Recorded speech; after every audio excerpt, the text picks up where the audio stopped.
Afg'onistonda o'zbeklar va tojiklar harbiy lavozimlardan bo'shatildi. Tolibon pushtunlashtirish siyosatini yurityapti. Venesuela ustida qora bulutlar quyuqlashdi. Prezident Maduro Rossiyadan panoh topadimi?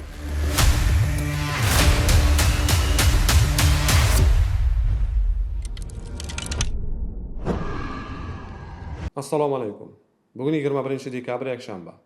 O'tayotgan haftada dunyoda yuz bergan eng muhim voqealar tahlili bilan tanishtiramiz. Birlashgan Millatlar ma'lumotlariga ko'ra, Tolibon o'z xavfsizlik kuchlarini taxminan 20% ga qisqartirgan va minglab jangchilarni ishdan bo'shatgan. G'alati jihati, bu qisqartirishlar asosan etnik tojiklar va o'zbeklar hisobiga bo'lgan. Eng katta qisqartirishlar Badaxshon, Kapisak, Parvon va Tahor viloyatlarida qayd etilgan. Bu hududlar nopushton aholi salmog'i yuqori bo'lgan mintaqalar hisoblanadi. Tolibon rejimi bunga rasmiy sabab sifatida byudjetdagi cheklovlar va taqchillikni bahona qilmoqda. Biroq BMT ekspertlari bunday qisqartirishlar etnik tozalash ekanligini ta'kidlab, qarorlarning faqat iqtisodiy omillar bilan izohlanishiga ishonib bo'lmasligini aytishdi. Ya'ni aslida Afg'onistonda real kuch qutublari bo'lgan o'zbeklar va tojiklarni hokimiyatdan chetlatish, milliy diskriminatsiya qilish yuz beryapti. Bu yerda gap faqat ish o'rinlarining yo'qolishi haqida emas.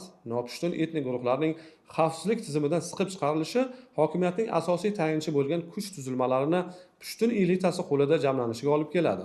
Asl maqsadi ham shu. Umuman olganda, Tolibon harakati kuch bilan hokimiyatni qayta egallab olganidan so'ng Afg'oniston chuqur siyosiy va ijtimoiy o'zgarishlarni boshidan kechirdi. Rasmiy bayonotlarda toliblar milliy birdamlik va barqarorlikka intilishini ta'kidlasalar-da, xalqaro hisobotlar va kuzatuvlar aksincha tendensiyani ko'rsatyapti. Davlat boshqaruvida pushtun etnik guruhi foydasiga tizimli og'ish kuchayib boryapti. Ayniqsa o'zbek va tojik aholisining ahvoli, shuningdek ularning tillari va madaniyatining siqib chiqarilishi jiddiy xavotir uyg'otadi. Masalan, Afg'oniston shimolida asosan o'zbeklar yashaydi. Shu bois toliblar bu yerdagi o'zbeklarni siqib chiqarib, bu yerga pushtun qabilalarini ko'chirib olib kelyapti.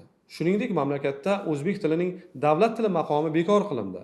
Maktablarda o'zbek tili o'qitilishi to'xtatildi. Tarixga nazar solsak, SSSR 1979-1989-yillardagi urushdan so'ng Afg'onistonda mag'lub bo'lgan va Afg'onistonni hech kim yenga olmagan bu imperiyalar qabristoni degan afsona tarqatgan. Bunga hatto hozir o'zbeklar ham ishonadi. Aslida esa asrlar davomida toki 19-asrgacha Afg'oniston yerlari turkiylar qo'lida, Temuriylar va Xorazmshohlar hukmronligi ostida bo'lgan. Jaloliddin Manguberdi, Husayn Bayqarov, Bobur va Shayboniyxon kabi ajdodlarimiz Afg'onistonni boshqargan. Bu hududni shunchaki yo'l-yo'lakay egallab olishavergan. Shu bois Afg'onistonda Turkiya, xususan o'zbek madaniyati va tarixi ildizlari ko'p. Navoiy va Bobur qabri shu yerda, ko'plab madaniy yodgorliklar, qadamjolar va masjidlar mavjud. Tolibon ana shu o'zbek madaniyati izlarini yo'qotishga harakat qilyapti. Masalan, bir necha oy oldin Navoiyga o'rnatilgan yodgorlik buzib tashlandi. Tolibon inson huquqlari, ayniqsa bolalarning ta'lim olish huquqlarini ham cheklayapti. Aslida bu huquq shariat bo'yicha ham cheklanmagan. Islom dinida ilm olish farz amal hisoblanadi. Shuningdek, Tolibon yana bir afsonani barbod qildi. Avvallari Tolibon hukmron bo'lsa, Afg'onistonda narkotik yetishtirish kamayadi deyishardi. Ammo dekabr oyida Samarqand shahrida Markaziy Osiyo davlatlari vakillarining narkotiklarga qarshi kurash bo'yicha xalqaro anjumanida Tojikiston va boshqa davlatlar Afg'onistondan kelayotgan narkotiklar oqimi o'tgan yilga nisbatan deyarli 50% ga ko'payganidan xavotir bildirishdi. Demak, Tolibon bu borada ham nazoratni eplay olmayapti. Bundan tashqari, Tolibon o'z qo'shinlari bilan ham bepisandlik va murosasizlikka asoslangan siyosat yurityapti. Shu paytgacha Tojikiston va Pokiston bilan chegaralarda bir necha marta otishmalar, to'laqonli qurolli mojarolar yuz berdi. Tinch aholi vakillari halok bo'lishdi. Qolaversa, BMT hisobotida aytilishicha, Afg'onistonda qo'shtirnoq ichidagi islom davlatining Xuroson bo'limi tomonidan tahdidlar kuchayib boryapti. Ekspertlarning ma'lumotlariga ko'ra, ushbu guruh zamonaviy raqamli texnologiyalardan, jumladan sun'iy intellektdan foydalanib, targ'ibot va tayyorgarlik materiallarini ishlab chiqarmoqda. Paradoks shundaki, tojik va o'zbeklarni xavfsizlik tizimidan siqib chiqarish shimoliy hududlarning barqarorligini zaiflashtiradi. Chunki aynan shu xalqlar vakillari, ayniqsa o'zbek dala qo'mondonlari radikal guruhlarga qarshi kurashda tarixan muhim rol o'ynagan. Agar Tolibonning bunday siyosati davom etaversa, Afg'oniston bir qator jiddiy xavflarga duch kelishi tabiiy.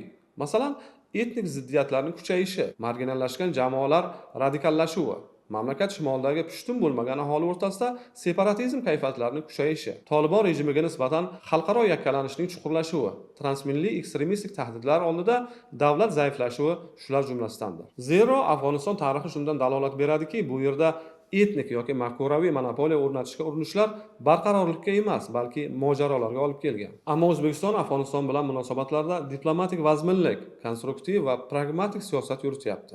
Garchi Tolibon hukumati Amudaryoning 50% suvini olib qo'yib, qishloq xo'jaligimizni xavf ostida qoldirgan bo'lsa ham, Afg'onistonga elektr energiyasi, gaz, moddiy texnologik va xayriy yordam berishda davom etaveramiz. Yaqinda ham 2021-yilda yopilgan chegaralarimiz afg'on fuqarolari uchun yana ochildi. Ayritomda esa butun boshli savdo va tibbiy kompleks afg'on fuqarolari xizmatida. Hatto Tolibonning bu yerda qo'shiq va musiqa qo'ymanglar degan talabiga ham sukut bilan munosabat bildirdik. Nazarimizda hozirgi vaziyatda O'zbekiston hukumati tutayotgan ushbu yo'l eng oqilona yo'l. Chunki bag'ri keng va dono o'zbek xalqida qo'shning tinch, sen tinch degan maqol bor. Qolaversa, Afg'oniston hududi dengizga chiqishimiz uchun qulay logistik tranzit hududi hisoblanadi va bundan aslo ko'z yumib bo'lmaydi.